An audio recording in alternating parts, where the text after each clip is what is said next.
కల్వకుంట్ల కవిత గారు ఈరోజు తెలంగాణ రాష్ట్ర సేన అనే ఒక పొలిటికల్ పార్టీ ప్రారంభించినందుకు మీకు నా హృదయపూర్వక అభినందనలు తెలియజేస్తున్నాను. ముఖ్యంగా అమ్మగా పరిణితి చెందాలని,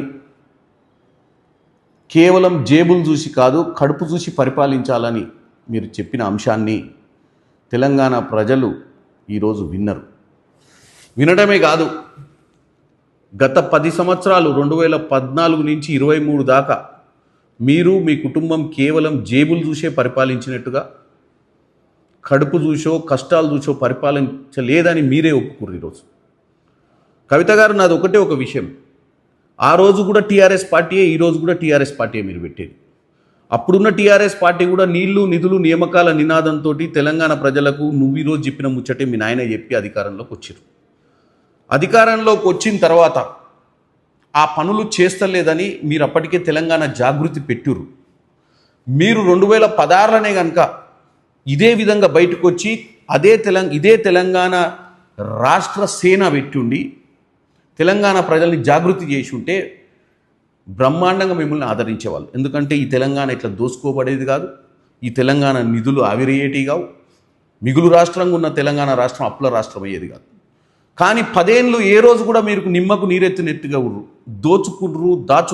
దాచుకున్న దాన్ని పంచుకుందామన్న ఆలోచనలో మీకు ఏదో తేడాలు వచ్చినాయని చెప్పి తెలంగాణ సమాజం అనుకుంటుంది ఈరోజు. ఎందుకు మీరు 10 ఏళ్ళు ఒక్కరోజు కూడా ఇదే విషయాన్ని రోడ్డు మీదకి ఎక్కలేదు? మీరు ఒక జాగృతి పెట్టిర్రు, మీకు ఒక మంచి ఆలోచన ఉన్న నాయకురాలుగా ఎదగాలనుకొని మీరు ఉన్నప్పుడు ఆ యొక్క కుటుంబంలో ఆ యొక్క కుటుంబ పాలనలో 10 ఏళ్ళు ఎలా గడిపిర్రు? మరే అప్పుడు గుర్తుకు రాలేదా ఈ ప్రజలు, ఈ ప్రజా సమస్యలు? అప్పుడు గుర్తుకు రాలేదా ఈ విద్య, వైద్యం, వ్యవసాయం, ఉపాధి, సామాజిక న్యాయం? ఈరోజు వచ్చి మీరు రాజ్యాధికారం కావాలని చెప్పి మీ అంతలో మీరే సీఎం అనిపించుకొని మీరంతలో మీదే థ్యాంక్ యూ చెప్తున్నారు. మీరు ఏం చెప్పాలనుకుంటున్నారు? ఇప్పుడున్న ముఖ్యమంత్రి ప్రజాపాలన అందిస్తున్నటువంటి ప్రజానాయకుడు రేవంత్ రెడ్డి గారిని కర్కూటకుడని, హిట్లర్ అని చెప్తే మీకు మార్కులు పడతాయి అనుకుంటుర్రా? 10 ఏళ్ళు దండుకొని 2.5 సంవత్సరాల అధికారంలో ఉండి మీరు చెప్పేటువంటి విద్య విషయంలో ఇంటిగ్రేటెడ్ స్కూల్స్ పెట్టి 200 కోట్లు ఖర్చు పెట్టి ప్రతి నియోజకవర్గం కడుతున్నందుక? వైద్యం విషయంలో సీఎం రిలీఫ్ ఫండ్లు వీలైనంత మటుకు వారం 10 రోజులలో డెలివరీ చేస్తూ చాలా హాస్పిటల్స్లో ఉచిత వైద్యం అందిస్తున్నందుక, ఇంకా ప్రయత్నం చేస్తున్నందుక? ఇకపోతే వ్యవసాయం విషయానికి వస్తే మీ హయాంలో ఇచ్చినటువంటి రుణమాఫీ చేయకపోతే 22 లక్షల మందికి కష్టకాలంలో మీరు అప్పులు చేసిపోయిన రాష్ట్రాల్లో కూడా 21,000 కోటి రైతులకు ఇచ్చినందుక? ఇక ఉపాధి కోసం వస్తే ఈరోజు ఫ్యూచర్ సిటీ కడుతుర్రు. ఈరోజు ప్రతి అంశంలో కూడా ఈ రాష్ట్రంలో యువతకు ఉద్యోగాలు రావాలని గ్రూప్ 1, గ్రూప్ 2, గ్రూప్ 3, గ్రూప్ 4 పరీక్షలు పెట్టి ఎక్కడ పేపర్ లీకులు చేయకుండా మేము 10 సంవత్సరాల అధికారంలో ఉన్నప్పుడు చేసినట్టు కాకుండా ఈరోజు చిత్తశుద్ధితో చేసినందుక కర్కోటకుడు, హిట్లర్? కాబట్టి మీరు పార్టీ పెట్టడాన్ని నేను తప్పుపడతలేదు. పార్టీ పెట్టవండి, ఉద్యమాలు చేయండి, ప్రజల తరపున పోరాటం చేయండి. కానీ మీరు గతం కూడా గుర్తుపెట్టుకోండి.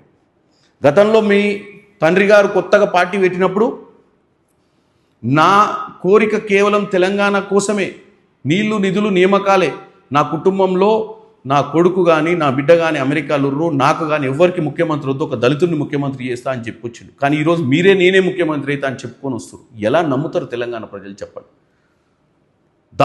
దోచుకొని పంచుకోవడంలో ప్రాబ్లమ్స్ వచ్చినాయని ఇప్పుడు కేవలం మీరే ముఖ్యమంత్రి దోచుకుందామని అనుకోరా?